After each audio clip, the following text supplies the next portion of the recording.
வணக்கம். ஆகாஷவாணி.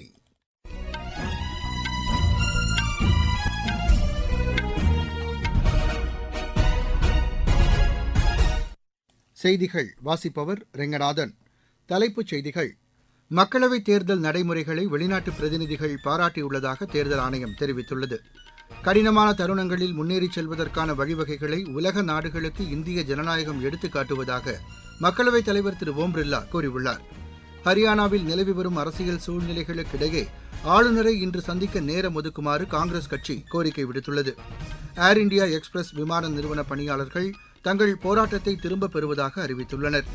ஜெர்மனியின் எசன் நகரில் நடைபெற்ற சர்வதேச தடகள போட்டியின் ட்ரிபிள் ஜம்ப் பிரிவில் இந்தியாவின் எல்டோஸ் பால் தங்கப்பதக்கம் வென்றார். இனி விரிவான செய்திகள்.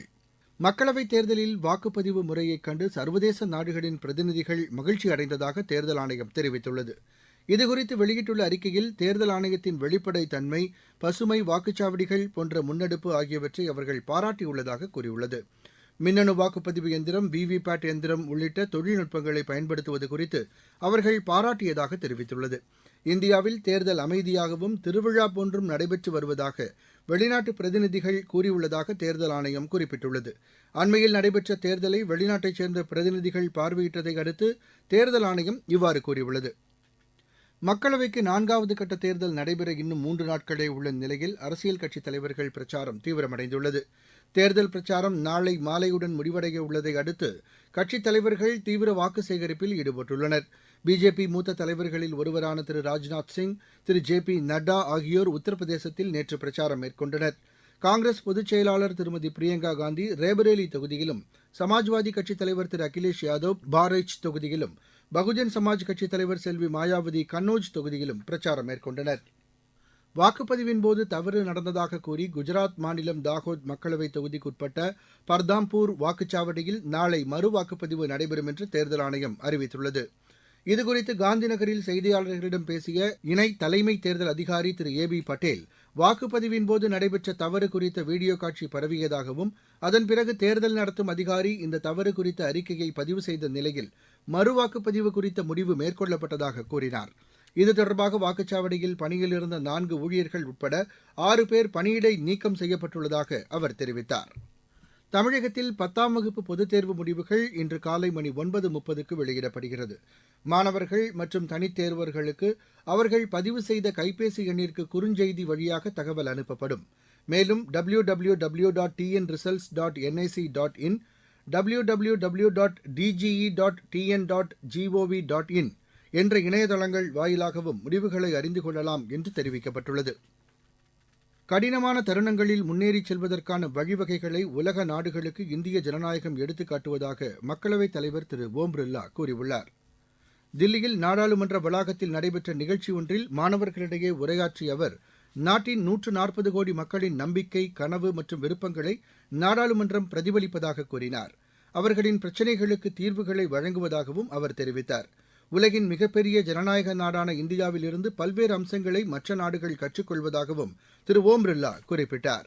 வேலைநிறுத்த போராட்டத்தில் ஈடுபட்டதற்காக பணி நீக்கம் செய்யப்பட்ட 25 விமான பணியாளர்களை ஏர் இண்டியா எக்ஸ்பிரஸ் விமான நிறுவனம் மீண்டும் பணியில் அமர்த்தியுள்ளது. அவர்களுடைய கோரிக்கைகளை விமான நிறுவனம் பரிசீலிப்பதாக ஒப்புக்கொண்டதை அடுத்து பணியாளர்கள் வேலைநிறுத்த போராட்டத்தை திரும்பப் பெற்றனர். முன்னதாக முன்கூட்டியே தகவல் ஏதும் அளிக்காமல் மருத்துவ விடுப்பில் விமான பணியாளர்கள் சென்றதை அடுத்து சுமார் 85 விமான சேவைகள் நேற்று ரத்து செய்யப்பட்டன. இதனால் பாதிக்கப்பட்ட பயணிகளுக்கு கட்டணத் தொகையை திரும்ப அளிக்கவோ அல்லது மற்ற நாட்களில் பயணம் செய்ய அனுமதிக்கவோ விமான நிறுவனம் முன்வந்துள்ளது. இதற்கிடையே இப்பிரச்சினை முடிவுக்கு வந்ததை அடுத்து 20 வழித்தடங்களில் 283 விமானங்கள் இயக்கப்படுவதை ஏர் இண்டியா எக்ஸ்பிரஸ் நிறுவனம் உறுதி செய்துள்ளது. நீங்கள் கேட்டுக்கொண்டிருப்பது ஆகாஷவாணியின் செய்தி அறிக்கை. ஹரியானாவில் நிலவி வரும் அரசியல் சூழ்நிலைகளுக்கிடையே ஆளுநரை இன்று சந்திக்க நேரம் ஒதுக்குமாறு காங்கிரஸ் கட்சி கோரிக்கை விடுத்துள்ளது. அம்மாநில சட்டப்பேரவையின் காங்கிரஸ் கட்சி துணைத் தலைவர் திரு அஃப்தாப் அகமது, கட்சி கொறடா திரு பி பத்ரா உள்ளிட்டோர் ஆளுநரை சந்திக்க உள்ளதாக அக்கடிதத்தில் தெரிவித்துள்ளனர். இதுகுறித்து பேசிய ஹரியானா முன்னாள் முதலமைச்சர் திரு பூபேந்தர் சிங் ஹுடா, காங்கிரஸ் பிரதிநிதிகள் ஆளுநரை சந்தித்து மாநிலத்தில் குடியரசுத் தலைவர் ஆட்சியை அமல்படுத்த வேண்டும் என்றும், சட்டப்பேரவைத் தேர்தலை விரைவில் நடத்த வேண்டும் என்றும் கோரிக்கை வைக்க உள்ளதாக கூறினார். இதற்கிடையே ஆளும் பிஜேபி அரசுக்கு அளித்து வந்த ஆதரவை 3 சுயேட்சை உறுப்பினர்கள் திரும்பப் பெற்றனர். இந்நிலையில் தேவைப்பட்டால் நம்பிக்கை வாக்கெடுப்பை சந்திக்க தயாராக உள்ளதாக ஹரியானா முதலமைச்சர் திரு நயாப் சிங் சைனி அறிவித்துள்ளார். ஜெர்மனியின் எஸ்ஸன் நகரில் நடைபெற்ற சர்வதேச தடகள போட்டியின் ட்ரிபிள் ஜம்ப் பிரிவில் இந்தியாவின் எல்டோஸ் பால் தங்கப்பதக்கம் வென்றார். இப்போட்டியில் 16.55 மீட்டர் தூரம் தாண்டி அவர் இப்பதக்கத்தை கைப்பற்றினார். இத்தாலியில் நடைபெற்று வரும் சர்வதேச டென்னிஸ் போட்டியில் இந்தியாவின் ஸ்ரீராம் பாலாஜி ஜெர்மனியின் ஆண்ட்ரே பெக்மன் இணை அரையிறுதிக்கு முன்னேறியுள்ளது.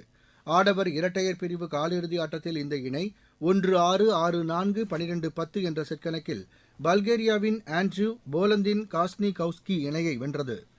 ஐபிஎல் கிரிக்கெட் போட்டியில் பெங்களூரு அணி 60 ரன் வித்தியாசத்தில் பஞ்சாப் அணியை வென்றது. தரம்சாலாவில் நடைபெற்ற இப்போட்டியில் முதலில் பேட் செய்த பெங்களூரு அணி நிர்ணயிக்கப்பட்ட 20 ஓவரில் 7 விக்கெட் இழப்பிற்கு 241 ரன் எடுத்தது. அதிகபட்சமாக விராட் கோலி 47 பந்துகளில் 92 ரன் எடுத்தார். 242 ரன் எடுத்தால் வெற்றி என்ற இலக்குடன் பின்னர் களமிறங்கிய பஞ்சாப் அணி 17 ஓவரில் 181 ரன்னுக்கு ஆட்டமிழந்தது. பெங்களூரு அணியின் பந்துவீச்சாளர்கள் முகமது சிராஜ் 3 விக்கெட்டுகளையும், ஸ்வப்னில் சிங், பெர்கியூசன், கரண் சர்மா ஆகியோர் தலா 2 விக்கெட்டுகளையும் வீழ்த்தினார்கள். இன்று நடைபெறவுள்ள ஆட்டத்தில் சென்னை அணி குஜராத் அணியை எதிர்கொள்கிறது. அகமதாபாத்தில் நடைபெறவுள்ள இப்போட்டி இரவு மணி 7:30க்கு தொடங்குகிறது. புரோ ஹாக்கி லீக் போட்டியில் பங்கேற்கும் 24 வீரர்களை கொண்ட இந்திய அணியை ஹாக்கி இந்தியா அறிவித்துள்ளது. இப்போட்டி ஆன்வெர்ப், பெல்ஜியம், லண்டன் ஆகிய இடங்களில் இம்மாதம் 22ஆம் தேதி தொடங்கி அடுத்த மாதம் 12ஆம் தேதி வரை நடைபெறுகிறது.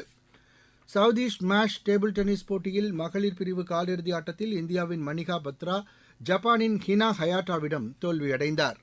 பாகிஸ்தானின் உளவு பிரிவான ஐஎஸ்ஐக்கு தகவல் தெரிவித்து வந்ததாக குஜராத் மாநில பரூச் மாவட்டத்தைச் சேர்ந்த ஒருவரை காவல்துறையினர் கைது செய்தனர்.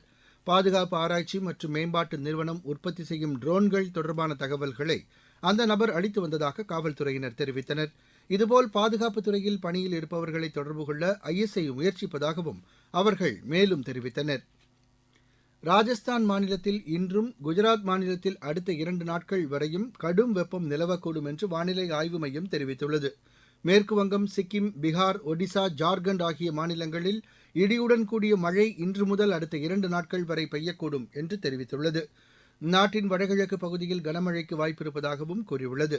மேலும் நாட்டின் தென்பகுதியில் அடுத்த 2 முதல் 3 நாட்களுக்கு கனமழை பெய்யக்கூடும் என்றும் வானிலை ஆய்வு மையம் தெரிவித்துள்ளது. ஈரான் அரசால் சிறைபிடிக்கப்பட்டிருந்த 5 இந்தியர்கள் விடுவிக்கப்பட்டுள்ளனர். இந்திய தூதரகம் அந்நாட்டு அரசுடன் மேற்கொண்ட பேச்சுக்களை அடுத்து ஈரான் இம்முடிவை மேற்கொண்டுள்ளது. இந்தியர்களை விடுவிப்பதற்காக அங்குள்ள இந்திய தூதரகத்துடன் இணைந்து செயல்பட்ட ஈரான் அதிகாரிகளுக்கு இந்திய தூதரகம் நன்றி தெரிவித்துள்ளது. முன்னதாக இஸ்ரேலுக்கு சொந்தமான சரக்கு கப்பலை ஈரான் கடற்படை கடந்த ஏப்ரல் மாதம் பறிமுதல் செய்து அதில் பயணம் செய்த 17 இந்தியர்களை சிறைப்பிடித்தது. தமிழகத்தில் விருதுநகர் மாவட்டம் சிவகாசி அருகே பட்டாசு ஆலையில் நேற்று ஏற்பட்ட வெடி விபத்தில் உயிரிழந்தவர்களின் எண்ணிக்கை 10ஆக அதிகரித்துள்ளது. இதனிடையே பட்டாசு ஆலையில் ஏற்பட்ட விபத்தில் உயிரிழந்தோரின் குடும்பத்தினருக்கு பிரதமர் திரு நரேந்திர மோடி இரங்கல் தெரிவித்துள்ளார். காயமடைந்தவர்கள் விரைவில் குணமடைய தாம் பிரார்த்திப்பதாகவும் அவர் கூறியுள்ளார். காயமடைந்து சிகிச்சை பெற்று வருபவர்களை மாநில வருவாய்த்துறை அமைச்சர் திரு KKSSR ராமச்சந்திரன் நேரில் சந்தித்து ஆறுதல் தெரிவித்தார். பின்னர் செய்தியாளர்களிடம் பேசிய அவர், விதிமுறைகளை மீறும் பட்டாசு ஆலைகள் மீது கடும் நடவடிக்கை எடுக்கப்படும் என்று குறிப்பிட்டார்.